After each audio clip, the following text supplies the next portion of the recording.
To ensure your templates continue to work when you update to version 3, you'll have to replace all of your existing blocks with Newsletter Glue version 3 blocks. Here's how you can do it. Go to Newsletters, then Templates and Styles. Then click on the template that you want to edit. If you head to the list view, you'll be able to see all of the blocks that you'll need to replace. For this example, we're going to replace this image block. As you can see, it's a core Gutenberg image block, which we will replace with a Newsletter Glue version 3 block. Head to the block inserter.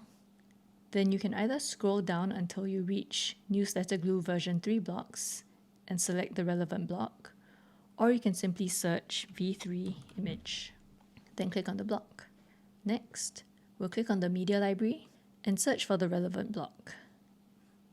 Now you can see we have the old image block, which is the core Gutenberg block, versus the Newsletter Glue image version 3 block.